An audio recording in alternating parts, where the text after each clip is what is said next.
For today's video, we can probably sum it up as basically Old Man Josh yells about video game design.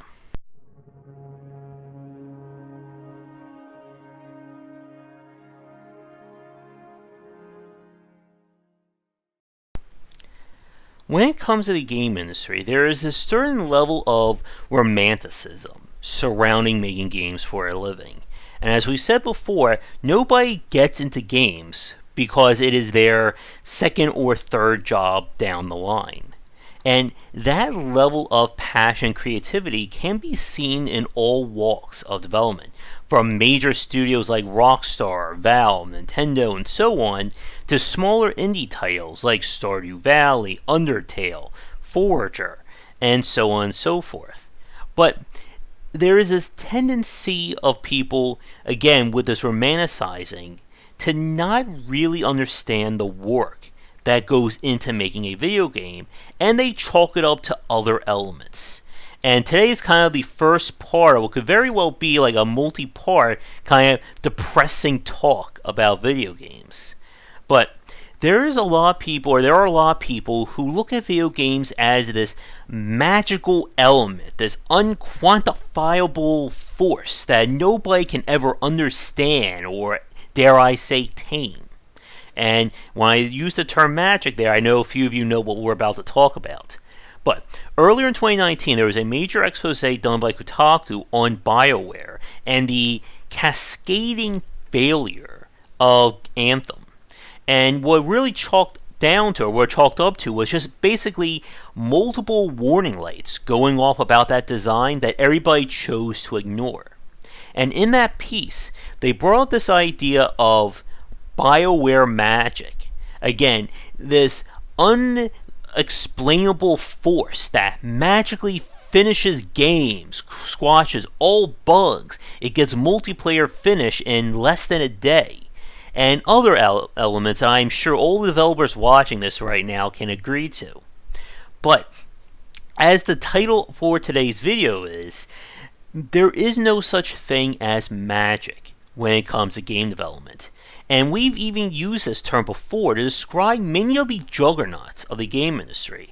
Again, companies like Nintendo, Valve, Blizzard, Rockstar.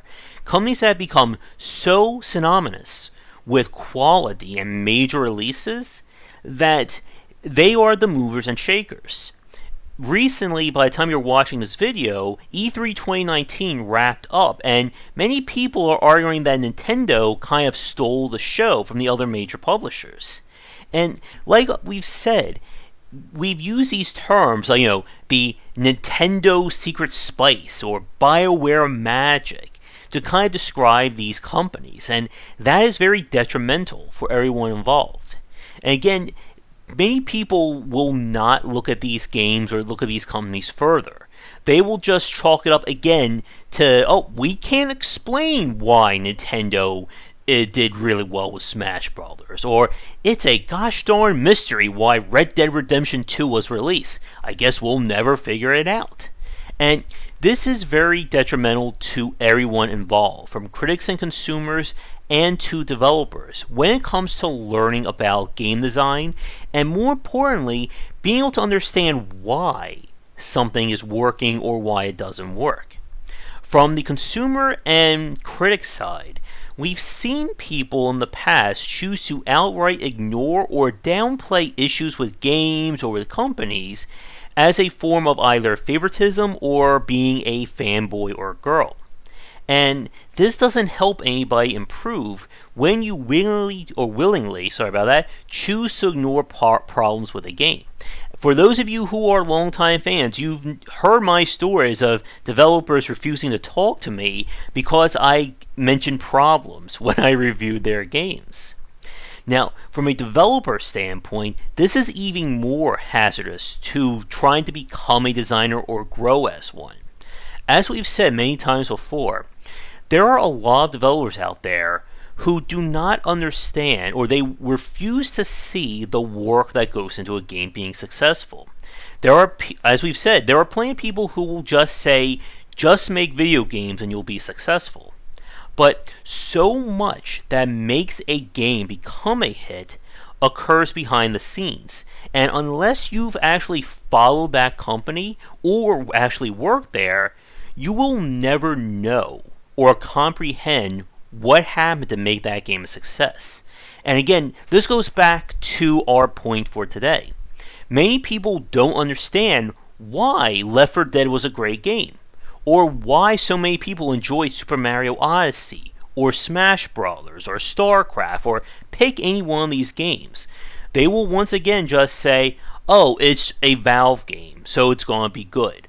Or it's a Blizzard game, so it's going to be a 10 out of 10 Game of the Year winner. But when you look at these things a little closer, you begin to understand the important design practices and implementations that go into making a great game. Not just that, but also developing a game. Because game design and game development, in a lot of cases, can be two separate but equally important aspects. It doesn't matter if you are the best designer in the world if you can't manage your team or get anyone to turn their work on time. Likewise, it doesn't matter if you are the greatest manager in the world if nobody's coming up with really great designs and you're all failing at the development process.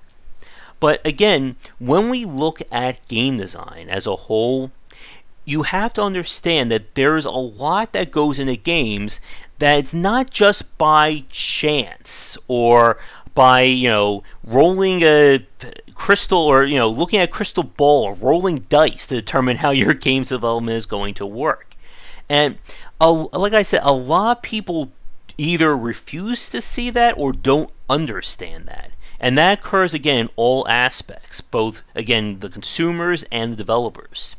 So, with that said, we're going to switch over to some game footage after this quick word to our Patreon supporters and sponsors.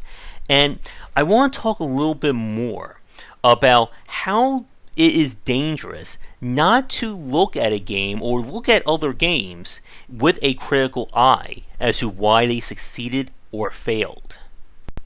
And now for a quick thank you to our Patreon supporters and current Game Wisdom sponsors. If you would like to continue this discussion on game design, be sure to check out our Discord channel, link down below. One of the major areas where we see developers kind of unfortunately don't understand what goes into game development has to be from the independent space. And we see this cycle kind of repeat again and again when it comes to game development. That a big name game is released and gets critical and commercial success, to only have people then try and copy it. And they'll look at a game and think, oh, this game succeeded because it's a good game, or because it's a dungeon crawler, or a roguelike, or anything like that. And they don't understand the work both internally on game development as well as what goes on outside of making the game for that title to succeed. And we can pick any game or any major title released over this last decade and beyond as examples of this. We brought up, of course, the MMO crash of the mid-thousands, the open world sandbox push during that time as well, following Grand Theft Auto. On the independent side of things, we can discuss everything from Minecraft to Metroidvanias, and for our example today, the Darkest Dungeon corridor-style dungeon crawler kind of game. And this is Vambrace. And this was a title that came out, let me get the full name, Vambrace Cold Soul, that came out earlier this year. I have a very strong suspicion that most of you watching this video right now don't know what this game was. Even probably the regulars who tune in probably have already forgotten about this. And Vambrace, as you can tell by its design and its UI, was meant to emulate the Darkest Dungeon. And when we played it, it just did not work for us from a design standpoint. But again, when you look at this game, it pulls a lot of the elements from Darkest Dungeon without really understanding why or decision making as to why. They don't understand the decision making about why they were included or what was the point or the implementation of it. And this is, again, one of the major points we see when it comes to people not fully grasping the scope of game development. With The Darkest Dungeon, I've said this many times here on the channel and on Game Wisdom. A lot of people only know that game as that Lovecraftian RPG with the really great narrator. Or, it was dark and gloomy, that's why I succeeded. Or even less, they'll just think, oh, it got on PlayStation 4, Switch, and Xbox One, that's why developers are rich and famous now. And I know, again, that a few of you are probably chuckling to that, but there are people out there who only understand games around those lines. But, again, the success of The Darkest Dungeon can't be chalked up to the developers, again, throwing things against the wall to figure out what's stuck, going to fortune tellers every weekend, playing, using tarot cards or anything like that. They had a vision for this game, they knew what they wanted to do, and they had a plan for it. And like we said in the last part, game development and game design are two separate fields. And many people will only look at one or the other. And that is very dangerous when it comes to basically banking your studio and obviously your livelihood on that kind of thinking. With Vambrace here, again, when you look at this title from the outside, and while you're watching this footage play on the screen, you're probably thinking to yourself, yeah, this looks like a good game. It looks like Darkest Dungeon. I like Darkest Dungeon. I should like this game. But again, the devil is in the details when it comes to why these games succeed or fail. And there were some major quality of life and UI issues to this game that we don't have the time to do in this video. And I still have to get around to actually doing a video review on it if I can find it. But again, when it comes to a lot about game design, that you have to take a very close eye as to both good and bad examples of a game. And as we said in the last part, many people will not do that. Another major part of The Darkest Dungeon from a game development standpoint was the amount of work they put into the Kickstarter and the PR side of things. And I'm going to say something again that a few of you will probably think I'm joking, but I've seen and watched developers kind of ignore or outright mock people for trying to focus on PR. And again, we've used that term of people saying that it's selling out when you do that. But again, the best games, or let me rephrase that, the most successful games release are not successful because of the game itself. Again, you may look at Undertale and think it's a quirky RPG, that's why it made all that money. But again, Toby Fox did a lot of work behind the scenes. He had a huge following beforehand, and he knew how to market that game towards people and get them excited about it. And the developers who stick around in this industry, they understand why these games work and what goes into them in terms of the design and implementation. Again, there is no magic formula to game design.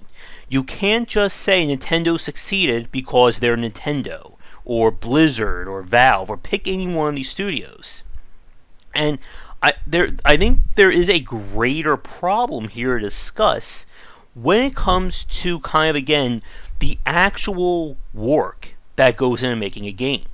And this is something that most people are not privy to unless you actually do it.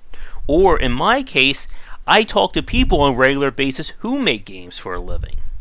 And when you don't have that background, anything that you say in terms of game design or trying to build a title is just theory crafting at that point. But without having that understanding, it leads into these issues where a game is released and it fails or doesn't do that well, And developers are just left scratching their heads, wondering, well, it must have been the consumer's fault. That's why my game failed. For everyone watching this, I'm sure you all agree with that, right? That it's always the consumer's fault why a game doesn't sell well. But to begin to wrap things up, game design is as very much an art as it is a science. And you have to understand both when it comes to creating a video game.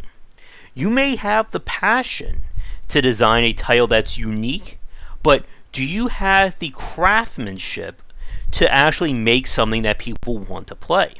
Because I could certainly go on a good 30-minute to an hour-long rant right now detailing many games that were critically well received but were commercial failures, or that the developer thought they were making this amazing title and it just fell down like a lead balloon in the market. And that is actually a good segue into our next video, or our next depressing video on this topic, as we'll be talking about the artist's dilemma when it comes to making a video game. But for those of you watching this video right now, my final question for you is this. If you are a first-time developer or somebody who is kind of getting their feet wet right now in terms of game development, what do you think, or what has been the biggest misconception in terms of designing a game that you had to learn either the hard way, or it just kind of became a very sharp realization while you were building your title? Let me know in the comments below, but thanks for watching this video. If you'd like to suggest a topic for me to look at in the future, please don't hesitate to get in touch, but check back for daily discussions on game design here and on Game Wisdom, where we examine the art and science of games. If you're looking for a book on design, my first title, 20 Essential Games to Study, is out now. It is available where most books are sold, and it comes in paper, hardcover, or digital copies. This is the perfect book for anyone interested in learning about game design, whether you are a student, enthusiast, or just a fan. Thanks for watching the video. If you enjoyed things, be sure to do all the liking and subscribing that the kids are doing these days. Check out our Discord channel linked down below where we hang out and chat game design, and come back later tonight for our regular streamings. But that's it, and tune in for more great content here and on Game Wisdom, where we examine the art and science of games.